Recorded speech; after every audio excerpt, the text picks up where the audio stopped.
Well, that was kind of weird. We got an error message. Hopefully, we're live. I'm double checking to make sure we actually went live.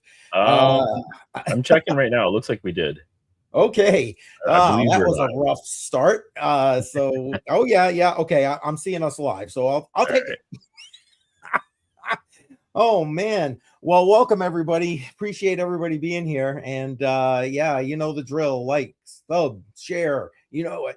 All that good stuff.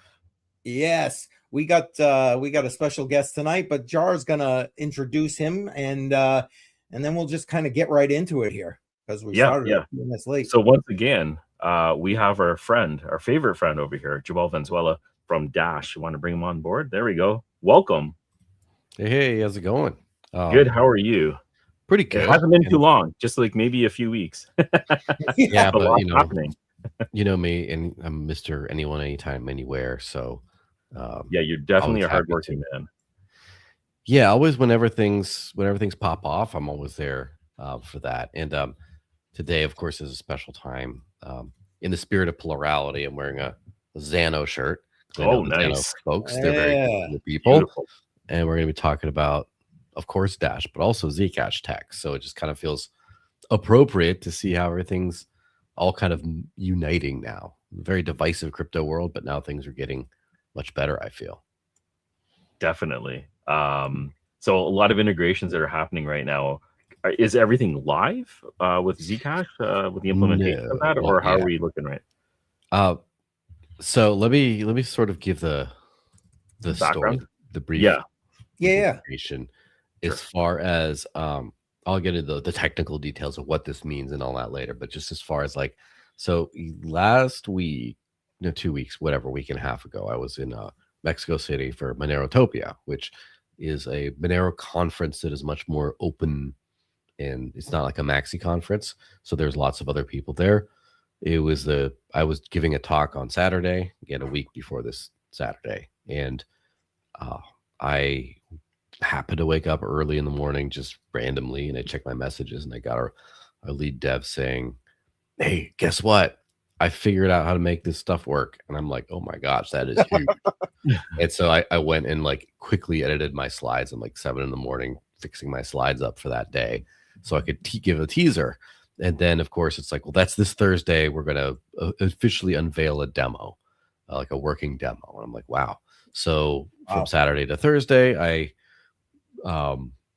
jumped on board finding, for example, potential code auditors for if this hits mainnet, finding budget for that, lining up for media and PR and getting announcements ready and just everything. And then that's why we had this nice little splash on Thursday. But basically, that's kind of where it happened. A lot of this stuff came together very quickly. And so it's as soon as it was guaranteed that, oh, this is working, we figured out how to make this work. And that we have confidence that this will make it to mainnet in not too, long of a time frame. That's when we kind of went on this. So that's kind of where it's at. It's just kind of like this all came together in the last like couple weeks. And now it's like, as far as when, there's always timeline. Like timelines are just the worst for people who build things, right? Because you never know how long it's going to take. You never, that's true. Especially very complex type things. But let's hope in like 6-8 weeks or something we get something. But basically, I'm gonna just say I hope it's the first half of this year. Let's just say I really hope that's good. That's a good estimate. So again, if it's like late March, early April, and it's like that would be just absolutely amazing. But like if it's like May, June, still for this much, for this big of a thing, I think that would be more. I'd still be ecstatic. This is kind of like an end of the year type of a thing that would make more sense based on the gravity of the upgrade. But if it's before the end of the year, first half of the year, I think that'd be amazing. Great. I should go ahead, CCM. I wasn't sure if you're going to say something.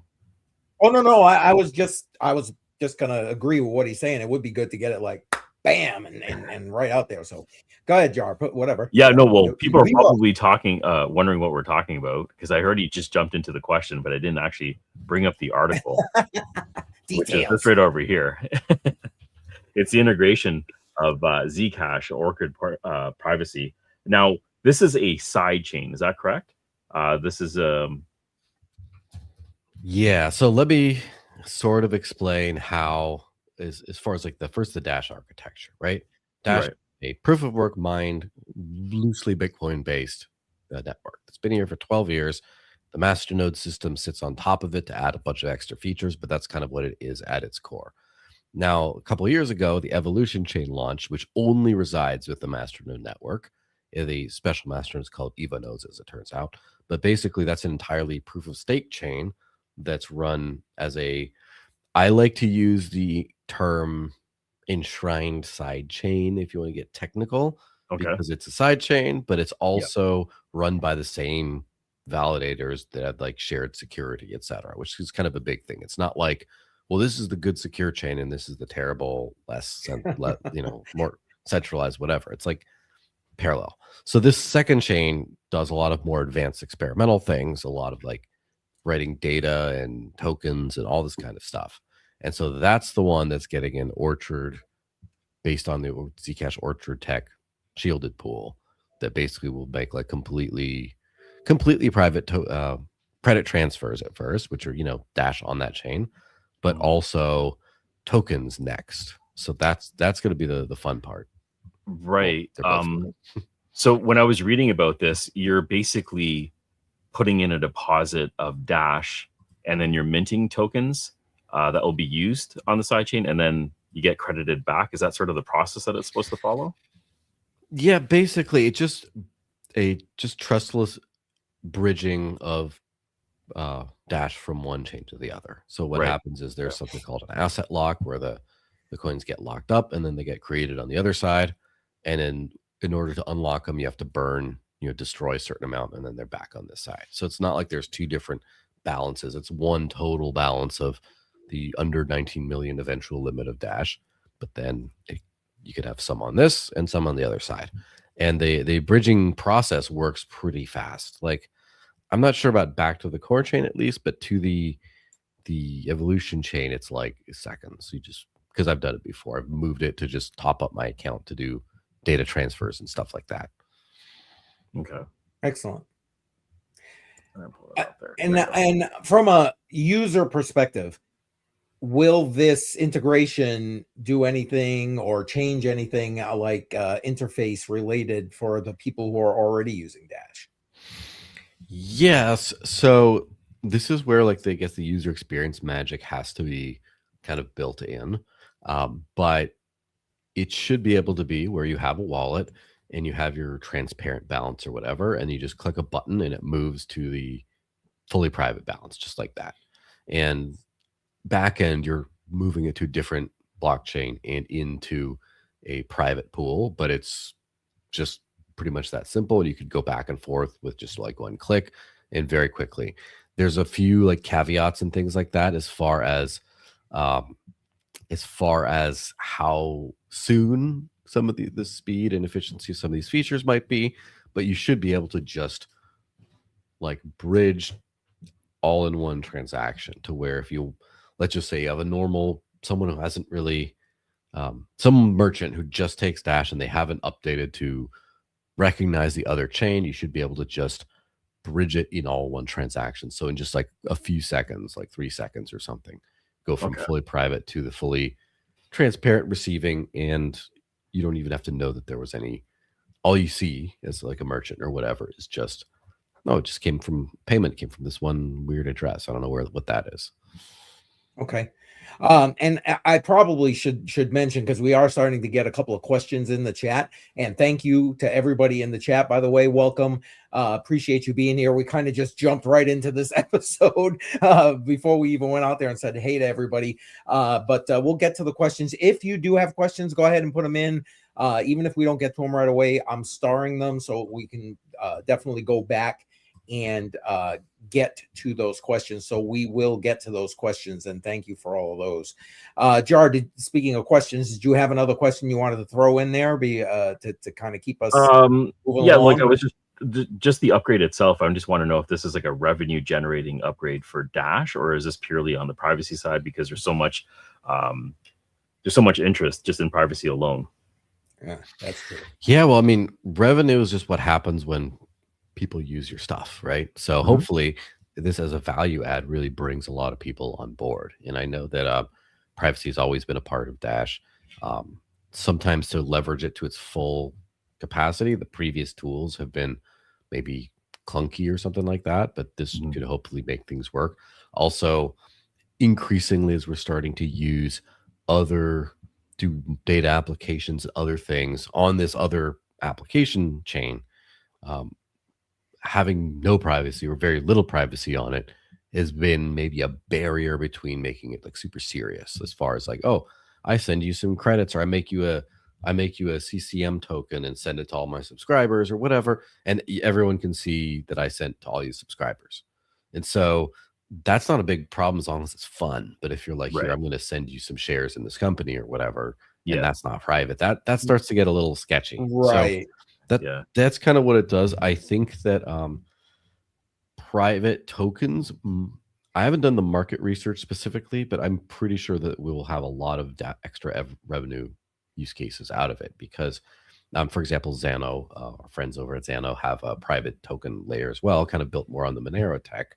And you have uh, Zcash shielded assets has been an idea that's been thrown out, and also like nearly completed code, as far as I'm aware, that has gotten some controversy as of late. So maybe it won't happen on Zcash or it won't happen for a while. But there was just a lot of good ideas about fully private tokens, and so some of this is like stable coins, right? Where you're like, okay, Right. I want to be able to transact in a dollar amount because I don't like. I'm not speaking for myself clearly here, but for people who want to do that and they want to do it completely privately, that seems like a killer app. There could be some other things like, as I mentioned, like revenue share tokens, things like that that you'd want to be able to use and have be completely private. And Yes. especially this starts to get interesting on the Dash side of things because we have like decentralized applications you can build. And for those, you can token gate them. You can say you can only post in my social media network if you have this specific token. And so you kind of like buy a token and then you like a membership token. Sometimes you don't want everyone to know which things do you have like membership tokens or credentials to. So if that's all private, that's another use case as far as like you don't want to see like who are all the people that like, oh, I see that you are a member of all these social networks, or I see you're a member of this, or I see you have login credentials to that hidden on your thing, and or oh, I see how much you can post before you like run out of money, and therefore make fun of you for being a broke person or something. Whatever it is, there's just a lot of reasons why you would want privacy for a rich tokenized environment. Yep. That's funny. I was going to ask you about some of the use cases. I appreciate the fact that you kind of already threw some out there. Now, Dash itself has a coin join feature to help to increase privacy. Now, I'm assuming there's not going to be any change with regard to that once this is all fully implemented. But how do you see them operating together? And Andy, by the way, thank you for this question. She's kind of, I think, asking a similar question here. So I'll bring it up right now and feel free to answer that however you'd like. Yeah, so privacy and scaling together, obviously. We don't want something that just a couple people use. We want something that the whole world uses. But as far as the interplay between those two things is kind of interesting. So we have the core chain that everything works on, and then the new evolution chain, and that is now getting a big leap forward in privacy. So already what was being worked on, I think I might have mentioned this before on the show. I don't remember 100%, but we've been working on an upgrade to the core side of things of privacy, adding something called confidential transactions, which would make an address type where your amounts are hidden, but everything else is still public. So you could combine that with the coin join feature to make something much more similar to what Monero has today, let's say, for a privacy level. But more importantly, just make it all a lot faster and easier to do, but still just an upgrade of the old feature. That's still, planned. The DAO voted on it. We're all doing that. Now this other feature adds a bit of a wild card because typically I would say in most blockchains, I would say, well, let's just do both, right? Let's just keep doing both. But because Dash works so fast, we have like instant transactions on both chains. You can actually have stuff in a private pool on this chain and then transact bridge out as fast or maybe faster in some cases, as if, and with as good or maybe even better privacy as if you just had a privacy feature on this chain. So there might not be a need for a privacy feature at all on the core chain in the future if we can interplay between these two things. And that this is a whole can of worms and no one's figured it out yet. Obviously, we internally, people like myself and the developers have to figure what our options are.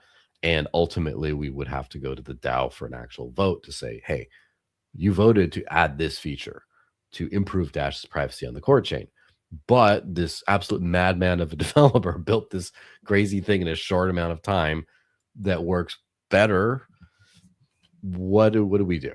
Like, what should we do? Should we change plans? Should we do this? The good thing, the one thing that's also sticking kind of, at least in my mind, let me just speak for myself here because there's so many people out there with so many opinions and the DAO ultimately decides. But there is an increasing call around the world for, regulations of privacy. And I know India's done some bans. I know the Emirates have. I know, obviously, the EU. This is the thing that people don't, maybe it's not publicized too well, but we did talk to lawyers after I saw the new anti-money laundering regulation that came out late last year, that basically the conclusion is any cryptocurrency that has a privacy function cannot be traded on centralized exchanges in the EU starting middle of next year. And so that's like a lot of things getting nuked from centralized exchanges in Europe. That sucks, right? So we were kind of thinking, well, according to what we know, Dash falls under this because we do have explicit, privacy features. And so it's like, all right, so we're just going to walk away from the EU market entirely or just go underground, just be everywhere else in the world. Ooh. It's so wrong one. idea. It's all right. You're being sorry about that. Hey, hi, I'm here. Yes, but so if there is also, and I'm just thinking out loud here because I haven't talked to a lawyer and I don't even know if the network wants this, but if you had a completely transparent, no privacy feature, main chain, but you could just go between them in a single transaction, then maybe you qualify for legal loophole in most of the world, that then now the main chain is available everywhere and all you have to do is press one button and now you're in a completely state-of-the-art private pool somewhere else as soon as you buy from an exchange. Maybe we go that route. Maybe that doesn't work. Maybe the regulators say, I don't care if it's a completely different network and you can run infrastructure that just sees one chain. That doesn't work. So we'll have to figure it out, right? And as always, a DAO is a DAO and we have to vote on things if there are major changes like that. So there's a lot of uncertainty, which typically is not a good thing. In this case, it's a great thing because we're getting significant improvements and they really change our choices, right? Because before that, it would be like, okay, well, we kind of need to have privacy for our users. We're not going to not do that. So maybe we just have to say bye to places like the EU for a while. And now it's like, well, you mean we can get better privacy and maybe also not get delisted anywhere? Like maybe we have the option for a win-win. I don't know. But again, something we'll have to figure out. Is your user base concentrated in certain areas of the world, or are you noticing that it's mostly spread out? Because I think that would sort of determine what you ultimately do, right? Yeah. Well, it depends. Present and addressable market are obviously two different things as well. So even if we weren't in the EU, but I think the heaviest user concentrations seem to be US, Western Europe, Latin America, particularly Venezuela, and the Russian-speaking part of the world. And I think that like the Russian language is the second most by a big margin on like the Dash website and things like that. It's so, but of course, cryptocurrency for transactions is not exactly illegal in Russia. So there's a lot of Russian-speaking users who are probably in other countries somewhere. Again, what's closest to Russia? The rest of Europe, right? So yeah, it's as far as losing the EU market is not a good thing, I don't think. But it's not, it's not just the EU, right? It's the Emirates, it's India, it's other places like that. And then also on the side of my brain, I'm always just thinking like, how much do we need centralized exchanges anyway? Because everything is moving Yeah, so far in the DEX way, exactly. and obviously you have to make deals you have to make while you have to make them. But what about when you don't have to make them? Right. Well, it's funny we're talking about exchanges, and Bedell, welcome, appreciate you being here. He's like, well, how can I buy Dash in the US? Well, it's go right to Coinbase because it is currently on Coinbase. No VPN necessary because he asked about a VPN here, but even from the US, you could use a decentralized exchange, the Maya protocol, right? Is there anything else I'm Yeah. forgetting?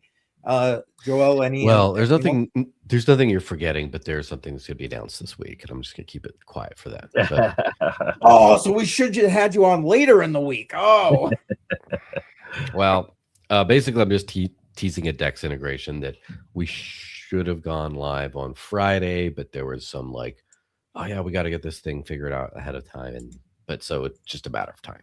So you'll see it, and I'll tag you in it, I'm sure.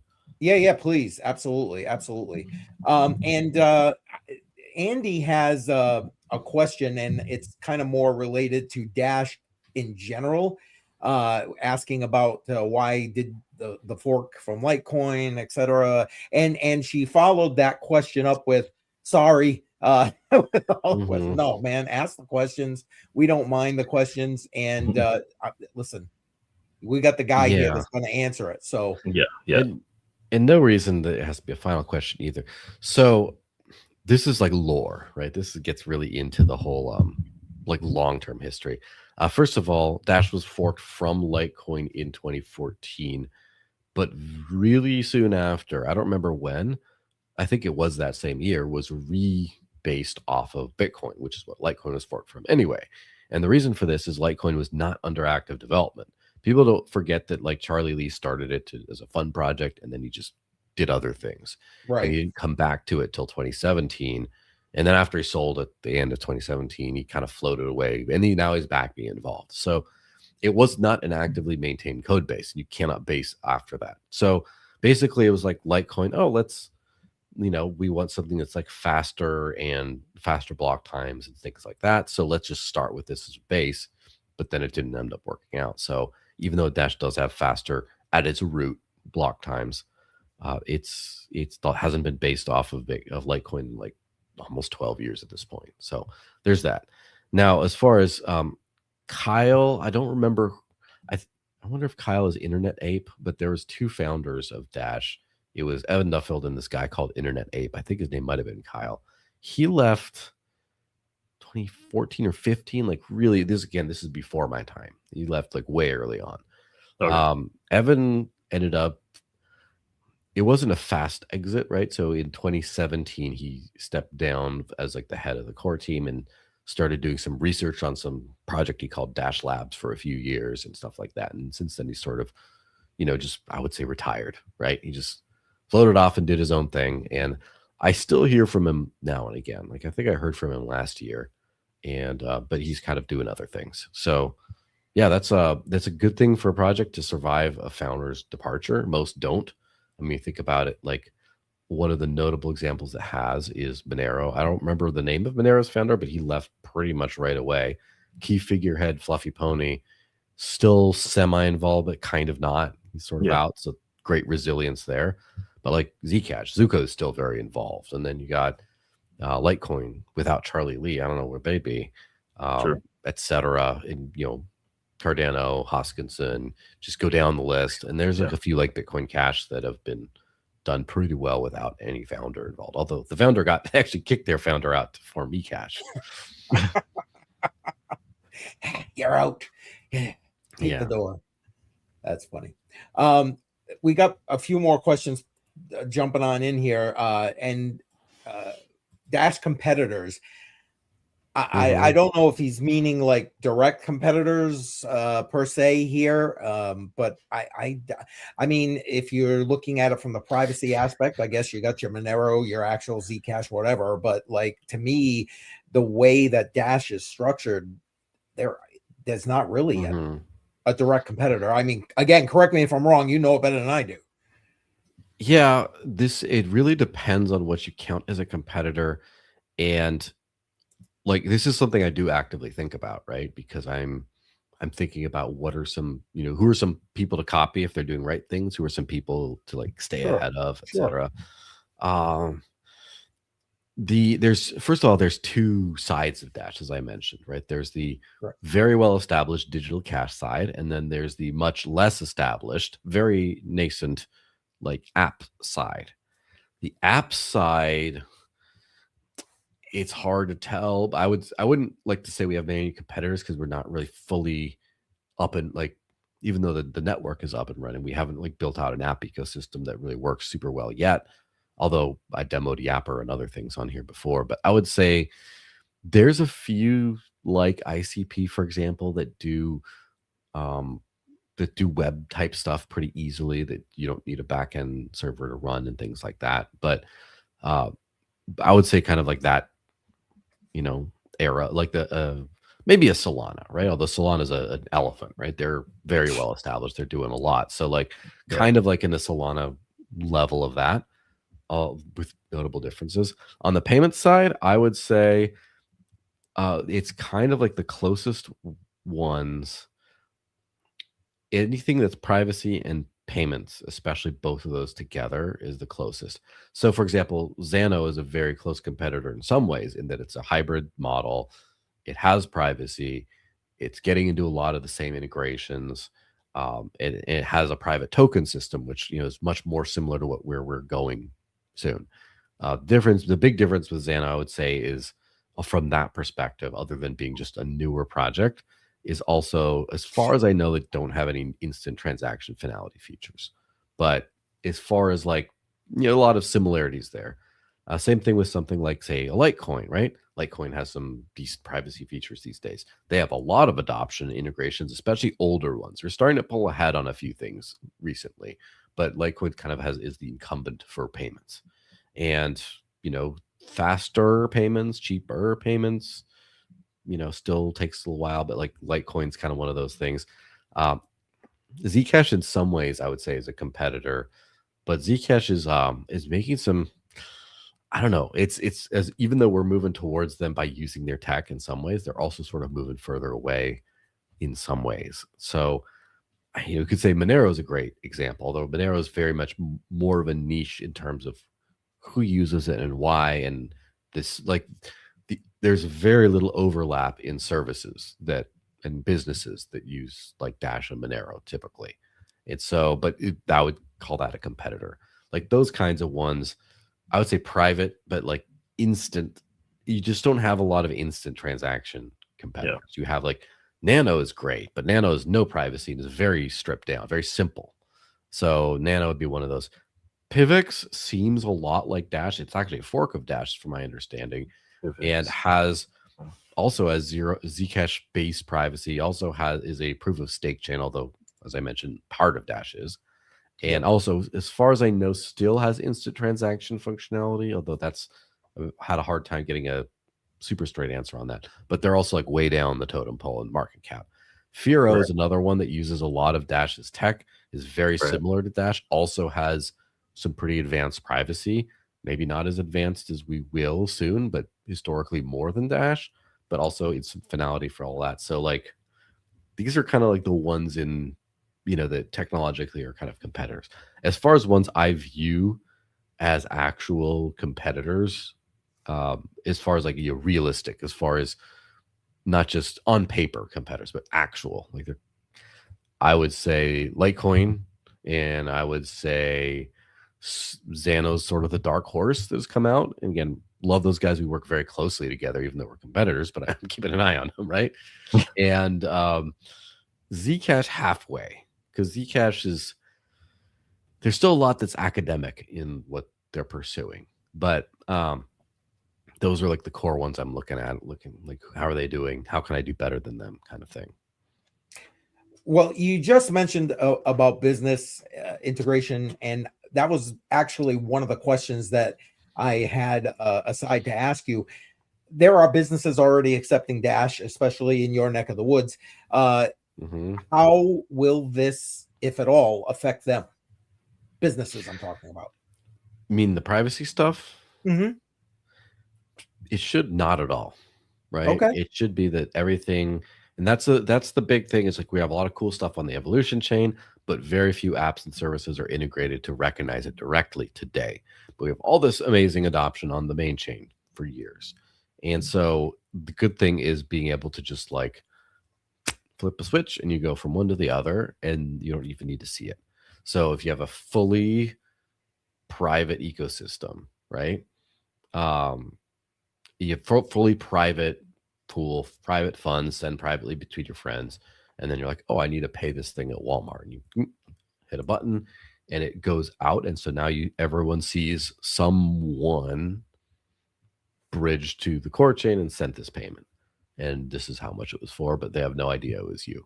So Right. that's kind of how that works. It plugs right in, and you almost don't have to. It is kind of funny because we are also building in swap features. In fact, I just had a call with a provider today to do like a dash to lightning in like one click, where you do within 10 seconds, a Bitcoin Lightning Network transaction comes out of your Dash wallet, allegedly. And so that's clunkier because it's radically different infrastructures and you need a third party in between to help you facilitate that. But we're kind of internal to the Dash network. It's just so smooth to where people don't even need to know what you're paying with. How does it work when you're conducting an external audit? Like someone's going to audit your business and you have a lot of these privacy transactions happening. If you want to open up yourself to something like that, is that something like is that ability available, or is that interesting question? Yeah, I mean, so Dash's, previous teams, I should say, at least have worked with like Chainalysis, for example, that make sure there's tools that let people do that. Blockchain analytics stuff is pretty well covered. As long as the blockchain supported, everything should be pretty easy. I haven't seen any problems. I always use Dash's privacy features right now, right? And okay? in the time when they're saying, oh, mixers, tumblers, oh my gosh, this and that. Right. I mean, I go straight to Coinbase all the time. Again, not all the time. It's just only when you need to top up the plastic card that I test out once in a while. But I've never had an issue. I've never had a single time when I've gotten flagged, rejected, anything over the about almost decade of using Dash. So I don't think there's going to be an issue. I also think that compliance type things are getting a lot more sophisticated these days. Yeah, where you're having a lot more chains are going to add privacy features in, and so just like don't know where we didn't see it on the blockchain, therefore we're scared of it, is kind of a thing of the past. I think that people are seeing like, okay, what other data can we gather from like device IP timing, things like that? Are there any big red flags that come up?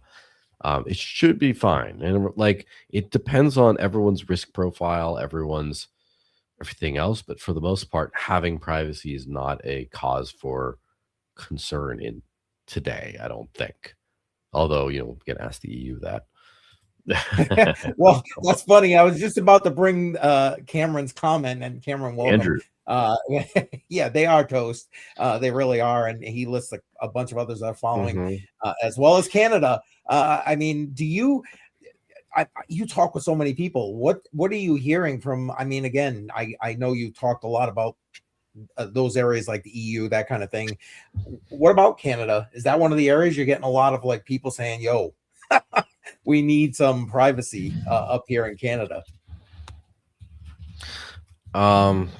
Yeah. So first of all, this is one of those things that's interesting as a builder of tech. Again, I don't build it myself. I promote it, etc. Sure. But we are building in this decentralized ecosystem and world and future. We are building the infrastructure of the future. And I like the way Alex of the Maya protocol describes it. He calls it neutral infrastructure, like a road. He says you don't get mad at the road because someone's robbed a bank and took off down the road. It's just we're building public goods, right? This is what this is, kind of like a semi-private public good, but like mostly just a thing that anyone can use. And so we want to build the most useful thing for everyone in the world. And individual government actions and mandates at any particular time are just so tiny compared to what we're trying to do. So we can't really build with that in mind, really, right? We just can't be like, well, what will the regulators think of this? Like, no, we're building something. And it's at the same time, we do want to have something that's useful. So it's up to individuals and governments and businesses to decide how they're going to use this. And, you know, if a business like government says, this is the way we will allow you to use this without getting in trouble. It's like, okay, well, that's on you guys. It's not on us building the infrastructure. There is a little bit of a interplay in some ways, where you do want to have a maximally useful infrastructure that can do whatever you want. And so, for example, this is something that sort of hit the Monero ecosystem. Is Monero did not have sufficient view keys or otherwise transparency features for some applications. And if you wanted to share view keys, like you want to say, look, I want proof that this happened, that I received these funds, you give a view key that would give all of your incoming transaction history. And you don't want to show off to everyone, and also no outgoing transaction history. So you couldn't do a public donation address and just show everyone how much with transparency. And so as part of the full chain membership proofs upgrade that Monero is having pretty soon, they're adding better view keys that fix these problems, to add better transparency. Again, not because some government says, oh, Monero is illegal if you don't do this, but because they just realize that being able to do this makes it more useful, and more people can use it around the world. More DEXs especially can leverage it. And so, yeah, that's kind of the interplay with the thing. Like, part of my thinking, of course, with the whole like EU thing, obviously can never compromise our privacy. Just not going to happen. Part of it is just thinking, do we provide a better transparency feature that they will like in some ways, or do we just sit around and wait for the EU to collapse? Like, I don't know. When is that happening? Don't say it's not happening. It just like so many cryptocurrencies got hobbled by the SEC over the last decade or so. In the US, and a lot of people built things with that in mind. And so, for example, the Maya protocol, when it launched, had a token, still has, called Maya, which if Maya token holders get 10% of all the transaction fees in perpetuity of the network. So if you bought it, that's how they raised money to fund the development of the chain and everything like that. But that's kind of sounds a lot like what would get you in trouble with the SEC. And they basically candidly said, we don't exist, we're not doxxed, and we're in Mexico, so we don't care. So that was kind of that. But now things have changed. People aren't getting sued as much. This very useful thing that you can give people, that you can mint, where if you own a certain token, you get a certain like revenue share forever. It's a very, it's like a dividend stock. It's a very cool thing to be able to mint in fully decentralized ecosystems too. But people are just scared because of regulators. And then guess what? The regulators changed. So now should have built correctly from the beginning, right? Yeah. Don't build from the ethos of crypto, not from what regulators may or may not want. That's a good point. And DEXs, she's saying to join with neobanks, problem solved. Yeah, well, they are. Like, this has been going on for a few years now. I think it really started with Thorchain and the cross-chain DEXs, but I know, because I talked to a lot of them, there's a lot of apps that are like a wallet, like a portfolio app that has a DEX built in and has some spending tools built in, like for example, a prepaid card or something like that, and also has like some basic on-ramps built in, like where you do have to probably KYC to buy your crypto, but there's no custody involved whatsoever. So it's like a fully non-custodial Coinbase ecosystem. There's a lot of those out there now. Yes. And in fact, I've been looking at this because this Eon Pay thing I was talking about before, about the 50 million merchants we got around, A lot of those are integrated into a bunch of wallets. And I looked at the wallets there and I'm like, hey, isn't it coincidental that almost half at least these wallets are named after and built by some of the largest centralized exchanges, like OKX wallet, like, BitGet wallet, by Bybit wallet. There's like a bunch of these things that these giant exchanges just made a self-custodial, sometimes even open source wallet that plugs into their trading stuff, that has on-ramps, that has these spending tools. And now like they're already moving in that direction. So I think that like the idea of a custodial account as we know it's not going to be around forever as far as like the standard. And let me just go on a mini rant about this. Go ahead, man. Because again, I've been extricated from the system for enough time that now thinking about how everyone else lives boggles my mind sometimes, even though it is the norm.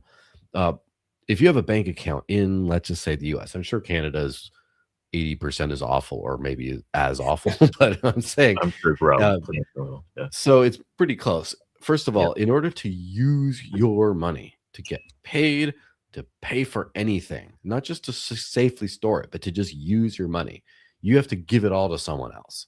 So you don't hold any of your own money.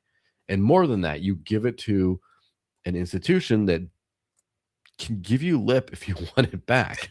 You say, hey, can I get my money? Well, what is it for? The cash withdrawal very suspicious, or we decided to block your stuff. And it's not just that they can, it's that they feel that they have the right to.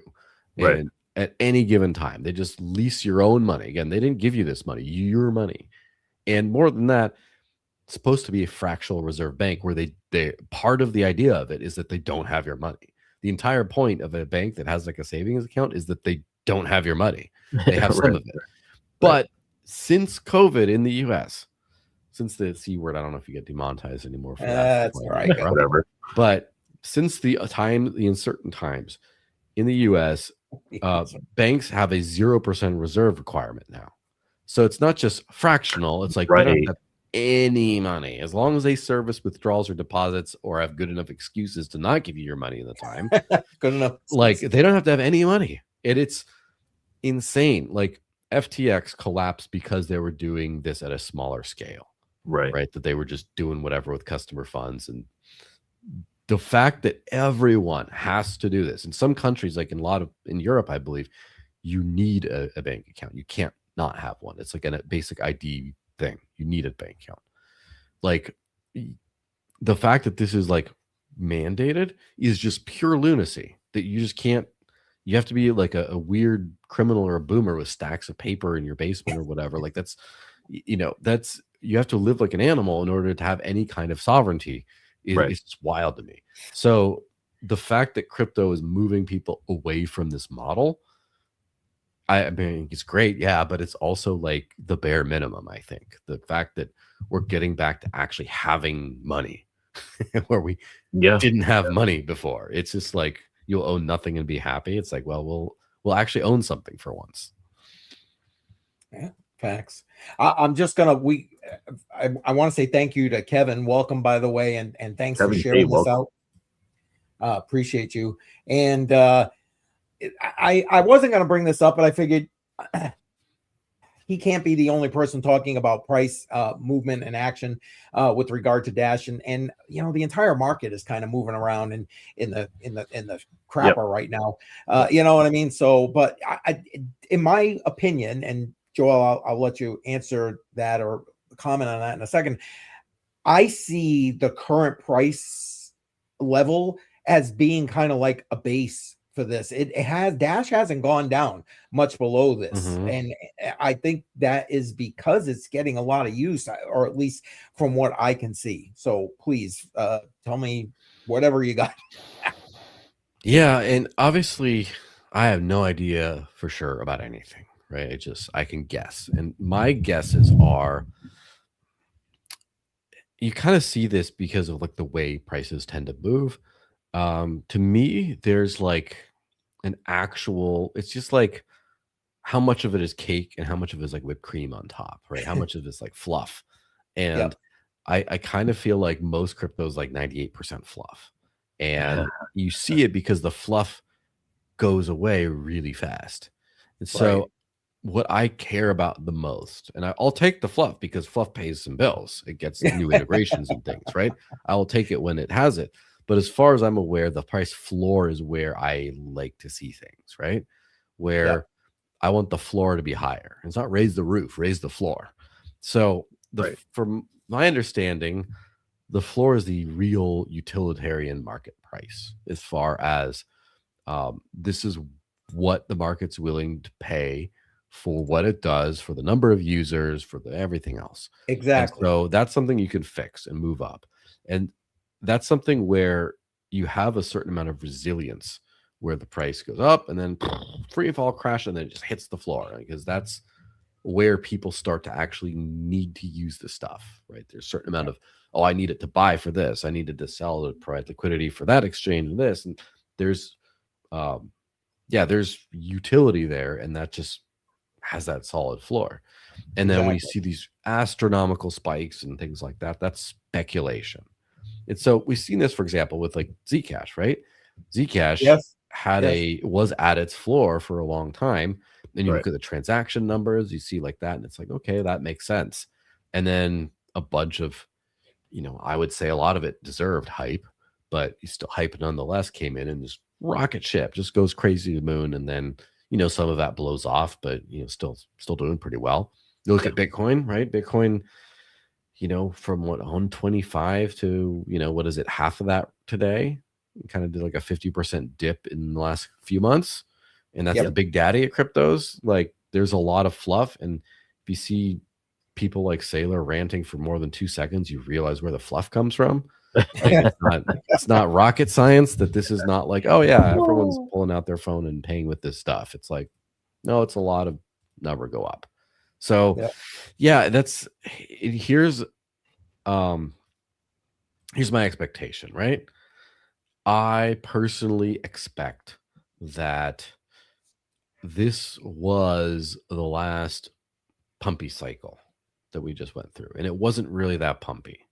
I kind of feel like meme coins killed it for everyone, but like also everyone's like, well, wasn't there an alt season, or oh, Bitcoin can't have had this top at 125 or whatever. That can't have been the top. I think it can be because the free money is running out.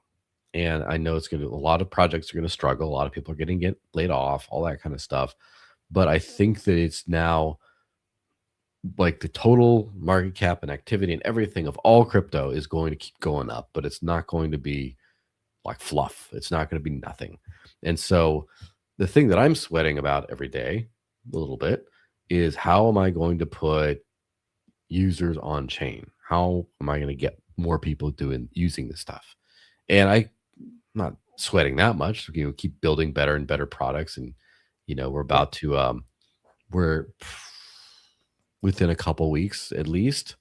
I've received conflicting messages about which part gets released when, but within a couple weeks at least, if not tomorrow, somewhere in that range, you're going to be able to earn your salary in Dash just with your normal employer at like a under 1% fee total for that. So it's way cheaper so you can just dollar cost average 20% or whatever in. There's some new savings technologies that we're working on that you could get some serious discounts, kind of like by spending Dash's money.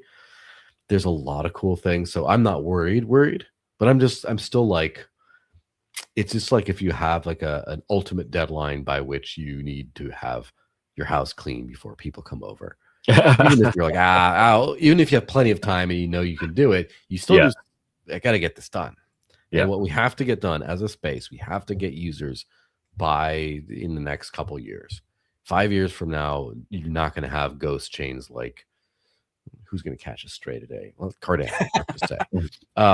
You can't have that market cap with that number of users is not going to exist 5 years from now. So you better start onboarding. Yep. Nope. Appreciate that. We got a bunch of questions queued up here, Joel. I hope you got a little bit of time. Thoughts about comments on the algorithm, and she followed that up with this one. Yeah, I think she's talking about the mining algorithm. So X11 was Dash's mining algorithm. That's why Dash for like a week or something, its name was Xcoin, and it's X. So that's why every Dash address starts with an X right now, like the old school Dash addresses. So X11 mining algorithm used 11 different mining algorithms in the same, and so Dash is the number one X11 mined chain. So yeah, I guess that's that. It's been chugging along. Miners are less a part of the ecosystem as they used to be, but they're still there. They're still the base of the base network. And yeah. Okay. And I know this was something that we discussed. There's actually, I think, a couple of different questions here, but something we discussed when you were on last time. But if you wouldn't mind just maybe touching again on this for people, obviously, who weren't on that last stream. Yeah. So if you run a Dash master node, you get yield, I guess. What you basically get paid to run a node. And so you run a node, you run essential services, things like that, and you have to prove ownership of 1,000 Dash, and therefore you get rewards from it. And so some people consider that passive income. Passive income, I think, is kind of a scam anyway. I don't think it really exists, but like as far as something, it's not like a job. Right. But as far as a thing you run that then you get money for, then there it is. And so you can do joint masternode setups, like getting together with a couple friends in a little multi-sig, run a masternode together, and then you sign a transaction where anyone can broadcast to get their automatic refund if you want to dissolve the node. So you can do stuff like that. There's a company called CrowdNode out of Denmark that's a fantastic. I love those guys. And they have a pooled Dash masternode service they've run. They've run for many years. They have it integrated into the Dash wallet as well. So you could deposit like a half a Dash and start earning on that. That part is custodial, but it's not KYC. And so what I'm looking forward to is some interesting ways of getting that in a much more kind of dynamic and modern sort of yield setup where the purpose of the whole setup is not to give people yield, it's to incentivize people to run the network. But so if you do want to increase capital, get more people in, I've been brainstorming ways of like tokenizing shares of this. So again, now that we have tokens on the Evolution chain, I can think of a few ways you could issue tokens that would just auto get yield. So you just buy the token, you get yield from it automatically. And so that's something I'm thinking about. But yeah, so you can earn it. And I think that has a lot to do with why Dash went crazy in 2017 is it was the only real like yield coin, like nothing else really had yield at the time. And I do know people were saying, like buy a masternode and you're set for life, that kind of stuff. PivX also had masternodes that came out around that time. They went to the moon, I think got even up to the top 20 at one point. And then I kept on saying like the masternode du jour coin pop up during that time where it's just like, you missed the Dash boat, you missed the PivX boat, but you didn't miss this boat. Get in, like there's a whole hype cycle on that one. Yeah, and now yield is like everywhere, and people don't trust it. That's what I like about Dash is again 12 years of working, and it's pretty. You can, sounds weird saying you can like trust the yield, but at least it's not like a fly by night thing that, oh yeah, they have money now and then they ran out of it, and it's like, well, 12 years still works, still pays people out, still has real utility. It's a lot safer than a lot of these things. And I'm skipping the line on questions because this is related to what you're saying right now. It's 1,000 Dash basically, right? So like $3,200 too. Yeah, because bring that chart back up if you have it ready, Jar. Go ahead and bring it back up because he also said, I think he was trying to do the math in his head, and welcome by the way, to figure out exactly what that cost would be. But Jar just kind of did it for you right there. But so 3,246, yeah. So the specs for the specs are pretty minimal to run this on a VPS, right? I think it's like 2 CPU cores, 4 gigs of RAM, not very much on the hardware side to get it up and running. Yeah. Now there's the Evolution Masternode type, which requires 4,000 Dash. That's a little beefier. but it's still at this point not too crazy. The funny thing is there is something about there is something called like a proof of service ban that you can get. Basically, if you don't maintain uptime and specs and things like that, then you can just get kicked off the network, even if you just can start skipping payments, even if you still have your collateral and stuff. So you're not being paid to just hold money; you're being paid to run the network, and so it's a very robust system. Yeah. Yep. But now, I mean, in comparison to when, again, Dash was like $80, I don't know, a few weeks ago, a month ago, and much better buy-in right now. Absolutely. Jar, anything you want to add? Because I mean, I know you're hosting these nodes on the Node Factory, or one of these nodes. We have a Dash node that we're hosting on the Node Factory. We're looking at other ways of fractionalizing ownership. Something that you were talking about, and we talked about this on the last stream as well. We might have some other opportunities that we can explore. But I was actually just going to get into the yield side. That's because that's where everyone is interested in when it comes to holding the token. And with the sidechain, is this going to bleed over to that new sidechain that we built right now? Yeah. So the infrastructure to run all the stuff is just all on the main chain, right? It's all on the master chain, nodes right? Or Evo nodes. You do get the thing about what Evo nodes do is as they run the evolution network, they get fees and stuff like that from usage of just that network, where other master nodes don't. Of course, long term, if you have a big pile of Dash, you'd probably, like, say you have 10,000 Dash. Like, okay, you're gonna have like run 2 Evo nodes and then 2 master nodes or something. And as one becomes more profitable, you might switch some over, depending on how things work. But the thing is, there's a lot more the revenue from payments, especially if you're trying to do cheap payments. Like, how many transactions do you have to put through the network at like a couple cents a transaction in order to like pay the bills? Like, that's a lot. Right. However, that represents a lot of users with heavy users. But how many people do you have clicking buttons on a social media network? How many people do you have uploading their entire social network metadata all into one, just all on the network, et cetera? And all those fees then get, taken out of circulate. All the data storage fees get paid out over a long period of time on the evolution network.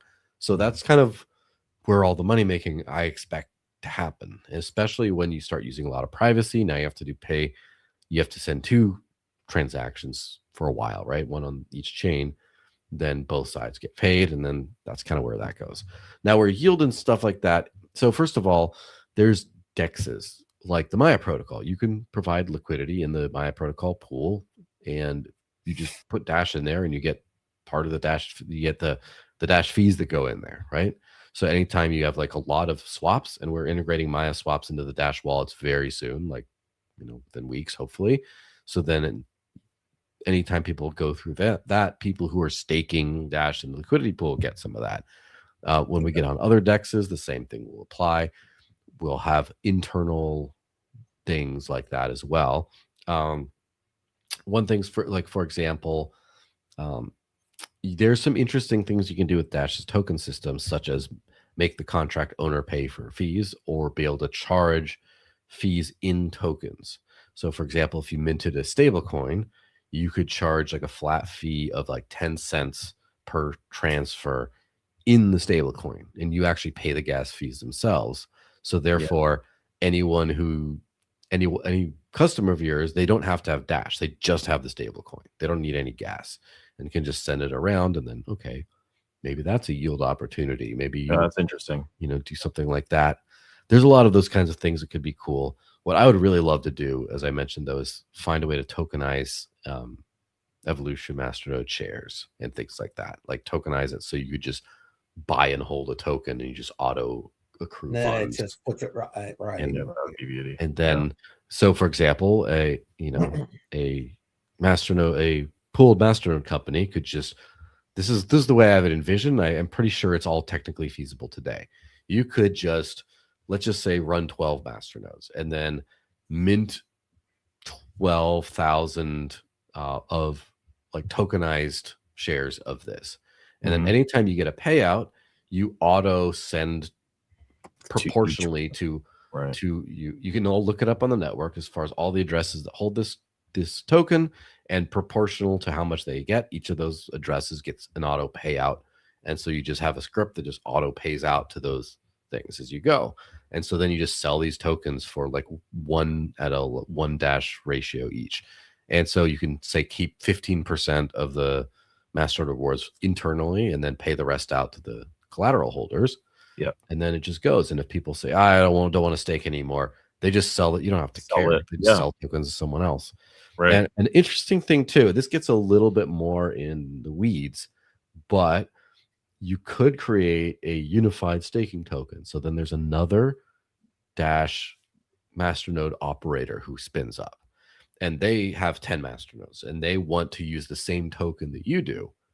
You could have a federated model, right, where it's like a multi-sig of who can issue and burn these tokens. So you both have to agree, and you add them to the federation.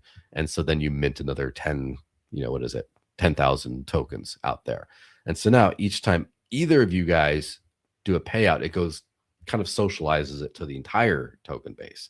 So therefore, if you buy one of these tokens, it represents a share of one of these two companies. And you could add another company if you wanted, or if some companies say, I got to cash out, I'm getting out of the business, then someone else could maybe rebuy their tokens or something like that, or spin up Dash in exchange, and then they can decide to then burn the tokens of whatever. So basically, by adding like a federated model, it's less that you're having one company's tokenized shares, you're just having of all of these together. It's not perfect, but this is, as far as I understand, doable now. When we get smart contracts, I think it'll be easier to abstract away more trust and just make it more like a Lido type thing, for example. Yeah, I love that idea, fractionalized shares. And everything's automated. There's nothing really to manage if it's all automated on the back end. Yeah, exactly. Just query the addresses that have the token balances, and then automatically proportional. Just that's a really smart idea. Yeah. Excellent.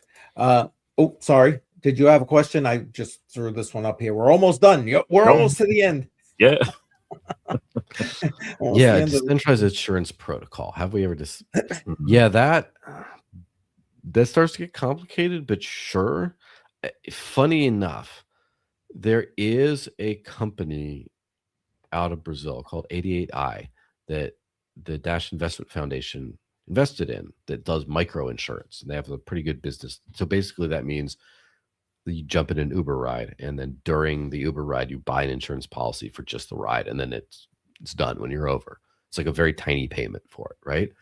And they're doing pretty decent business from my understanding. And also from my understanding, they're going to build part of their stack on the Evolution chain as well. So I'm not exactly sure what the timelines are. I haven't checked in on this. I've been busy with other stuff. It's outside of my specific domain, but there are things like that you could do. Some things like that could necessitate smart contracts for the more advanced parts, but yeah, so like all that is, very doable. If this, then that. The interesting thing is the masternode system works really well for voting, because obviously you already vote on budget proposals, right? But also when you get a premium username, like a really short one, like Coca-Cola or something, the masternode network votes on if you get that name or not, if you're an imposter or whatever. So I think it would be easy to build in almost like that as like an Oracle type system for like arbitration. So you could just say, like, just sort of how Polymarket has it right now, where you could decide, did this thing get triggered? And then the network votes on did this thing get triggered? Yes or no? So, yeah. And I'm assuming she's talking about how to fund that insurance protocol when she's saying this. Using the dust, yeah. Yes. Using dust. Well, the thing is, who owns the dust? Well, and that's what I was just thinking. Doesn't the user own the dust? So yeah, that'd be like a donation then, right? If you're looking at it for that. So I mean, I don't know. Maybe I'm misthinking it, but she has one more that she's popped in here, and this is it. We're done with them. We can almost wrap up. I think she meant current environment, though. And here, no carrot environment. Yeah, carrot. Yeah, well, it could be carrot stick. Yeah. Exactly. In the current vegetative state of the market, Carrot environment. That's exactly what it is. With cryptocurrency, these protocols should be focusing on one specific need or several master nodes. Yeah, it's an interesting thing about like, should you do one thing in your life or should you do more than one thing? It's like, wow, yes is the answer. Yeah, kind of both. So here's the reality. As far as product market fit and user base, you do need to get a lot of users with one killer app. Now, Bitcoin made it easy for them because the killer app was buy it, and there you go. It's like, it works. Right. And Ethereum has a few, but like stable coins are a big thing that is done on Ethereum. DeFi stuff, NFTs are a passing thing. Like meme coins and all that degeneracy is Solana's killer app for a while. I mean, they're trying to pivot to other use cases, but then Monero is like libertarians and drug money kind of thing, right? That's kind of like the killer app there. And then like everything has their own killer app, and obviously we're trying to focus on digital cash, like the original use case, but make it actually work. Right. But so everything does need one killer app to start, because otherwise you have zero killer apps. You have nothing. You need something that sticks. Now on the other side, the base network needs to be able to do enough things to sustain enough killer apps. And so this is one of those things where like old school Bitcoin proved insufficient. Like, and then, okay, well, what if we do Bitcoin with privacy? It's like, well, you need privacy, but then also if I want to send you money, how do I write what that was for? How do I send to you, to a friend, crypto jar on, on the Dash network or CCN or whatever? You need usernames, contact lists, encrypted metadata. So your blockchain needs those features just to be able to pay, just to be able to do money. And then it's like, all right, well, then who is sending these weird gas tokens? Well, crazy people like me, maybe, but a lot of people want like a dollar value or something like a stable coin. It's okay. Now you need to do tokens. Okay. And so now what if you want your tokens to get like an automated yield, like a savings account? So, well, maybe you need smart contracts and a liquidity pool. And before you know it, the feature creep starts going out of control. And so there's like, for example, there was a coin called Raven Coin back in the day. I'm still holding some. And I have to say, like, I never, don't want to be a hater because I know a lot of people that are, that started it back when they were big. But basically, I think it was a great idea, but it also, like, without the extra features like smart contracts and stuff like that, it just made the tokens not really worth it to use. So it just kind of didn't kick into its full use case. Right. So I think that you definitely need enough features to do everything you want. And some things you might not need massive features for. It's so, for example, I do think that like 80% of the stuff that the Dash Evolution network can do does not need the smart contracts. But how can you get someone to build on it long term if you don't have smart contracts? Right. Or are they going to use something like, say, Solana that doesn't do a bunch of the stuff we do nearly as well, but also just does, you're like, well, but what if I wanted to add this DeFi liquidity protocol in there? And it's like, I'm just going to do Solana. I don't care if it sucks, just because. So you just have to make sure you have everything. It's just like, if you don't have privacy, well, we don't need Monero level privacy or Zcash level privacy. It's like, okay, well, what if people start getting scared that they're not going to use your thing if they get found out? Okay, maybe you do. Maybe there's this other lesser ecosystem, but it has this, and people go over there. So it's this weird balance between you need to do one thing really well and then just sort of build out around it. The way I try to think of it is you have something in mind, like a killer app in mind, and then you build all the things into the protocol necessary to do that. And you start to hit limitations from the product side. And you're like, okay, we can't do this. Let's do that. Okay, let's build this in. And then you kind of build this feature moat around your key use case until it works really well. Yeah. And then on the side, like freebies that you get, other use cases that pop. Oh, guess what? Now that we have all these features that we needed to do this really well, we can do this too. And then you start branching out from there. That's kind of my mental model. That's kind of what things are going. I kind of talked about the social network Yapper before, and that it's working. It's fine. Every time you run into protocol level limitations that are like, okay, now this is going in the next version. So like one of these things, it's a very complicated database structure to all this.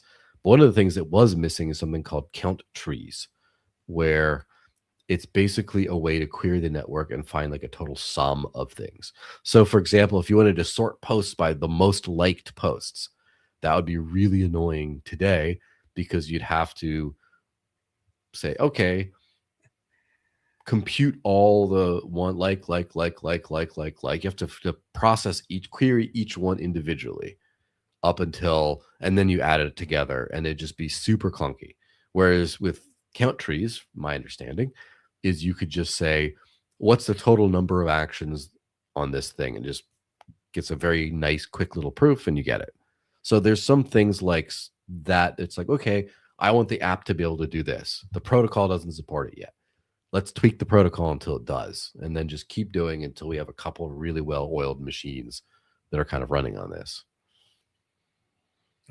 I agree. Yeah, And, I signed up on Yapper. I have an account there. Gonna be messing around. Was that with you just like today?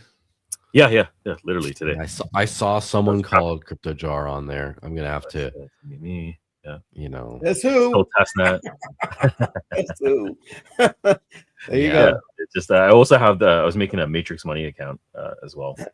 Oh, excellent. Yeah, well, play around. Here's the thing about this. This is what testnet is for, right? Play around, follow people, send DMs. I'm on there too. Send me DMs. I'll check them. I do use the Yapper every day at least. So add tipping addresses. See if I want to tip you. Build a storefront. Sell fake stuff on there or whatever. You can sell real stuff too, by the way. Even though the Dash network stuff isn't real, you can actually take real other cryptos as well. On it. Yeah. I have a personal compliment store there where I have actually taken fake money for personal compliments. Right. I remember you thought about that. Yep. I like it.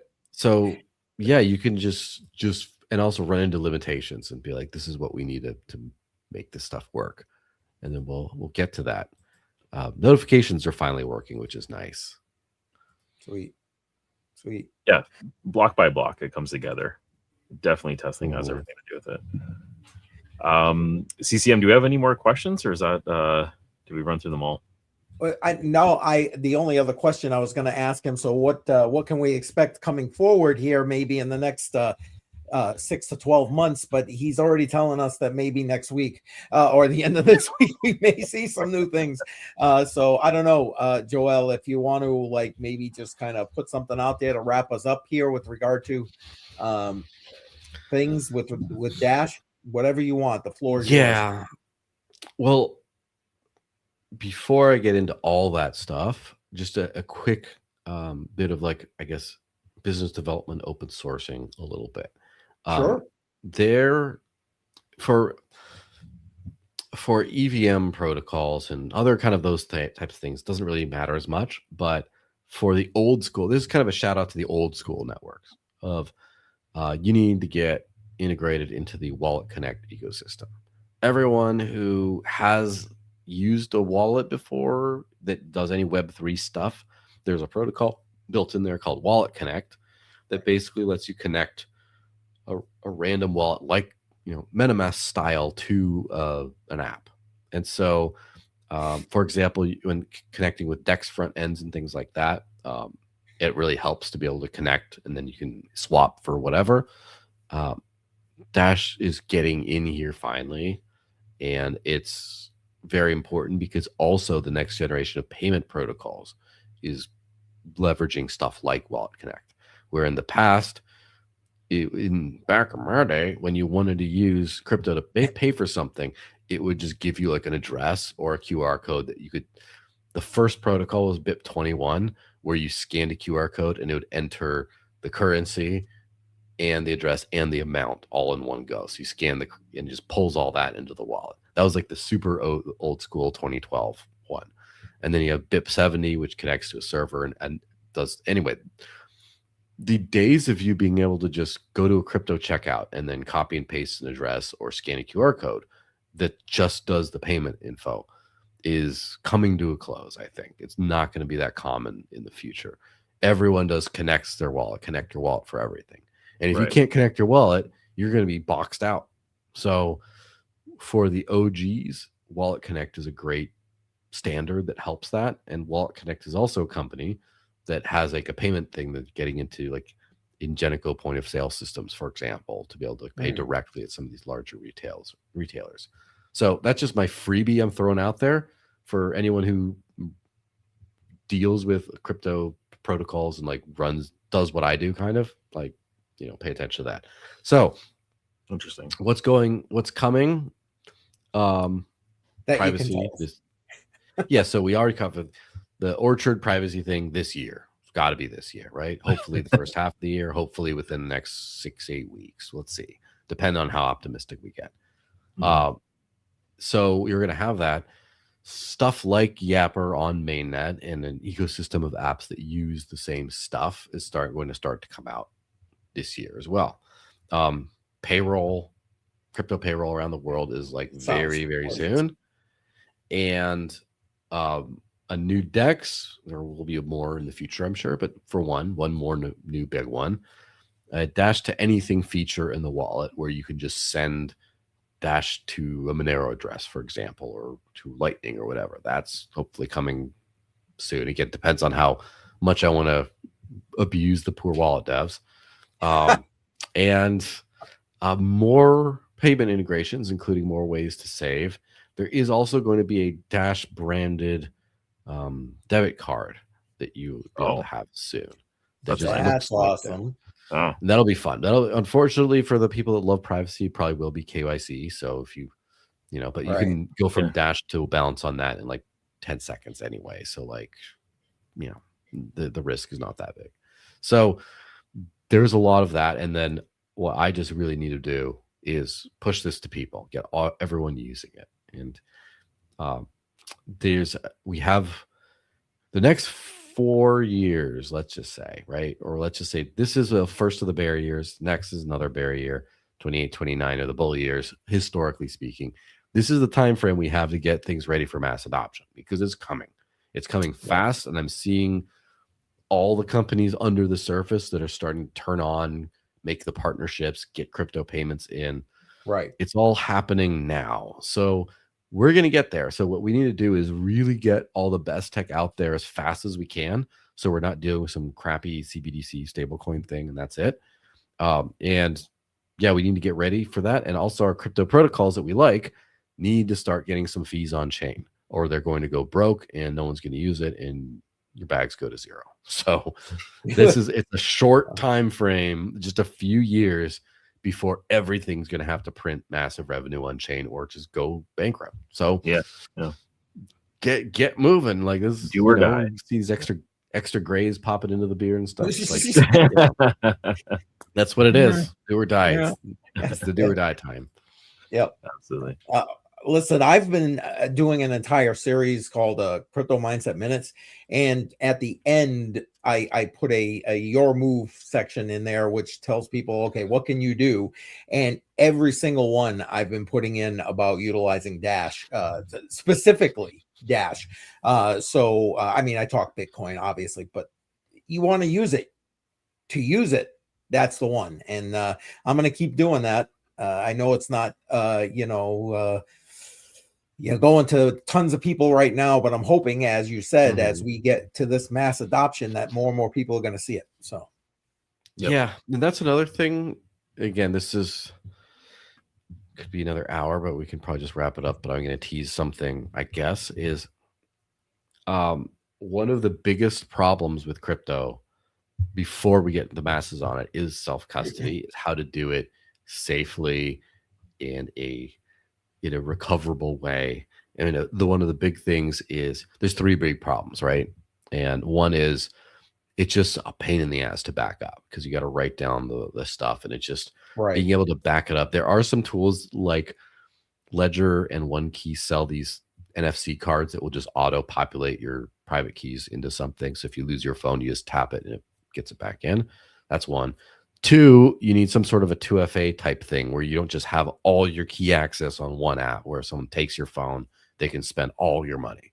You need something. And that's kind of what a hardware wallet is. It's sort of like a 2FA type thing. The other thing that we really don't have very well, and there is some company that does something really good with this that I'm trying to convince to do other things, is recovery in case not in case of loss, but in case of compromise, where if someone gets your keys, then how do you kick them out? Like, you can't. It's really hard these days. And if you just have cash, like a cash wallet, and they take all your money and you're sad, okay, but you get another wallet, or you get in there in time and take it all out. What happens if this thing is tied to these keys are your identity, and they're tied to your credentials, and they're tied to your other things, and it's like literal identity theft, permanent. No one's going to use this system. They're just not. So we got to figure that out. And I'm working on some stuff, but we got to figure it out. Yeah, that's scary. That's definitely scary. Absolutely. That's the way we're moving. That's the way we're moving. Yeah, and fast. Absolutely. So I don't know, Jar, you want to wrap us up a little bit here or what? Yeah, no, it's great to have you on. Super knowledgeable. You know? What's that? Absolutely. I was just saying thanks to Joel. So thank you, man. Once again, thanks a lot. Appreciate having your time. We're over an hour and 20 minutes. We had over 240 people listening. So appreciate everyone that joined in. Smash the like on your way out. And thank you very much, Joel, for your time. Absolutely. Anytime. All right. Thank you, man. All right. We'll see you all next week. We're here again on next Monday, 7 p.m. Eastern time. I'm not expecting that Joel's going to be joining us. But you never know, right? At least right now, anyway. All right. Hey, have a good night, everybody. Take care. Cheers. Have a good one. All right. Peace.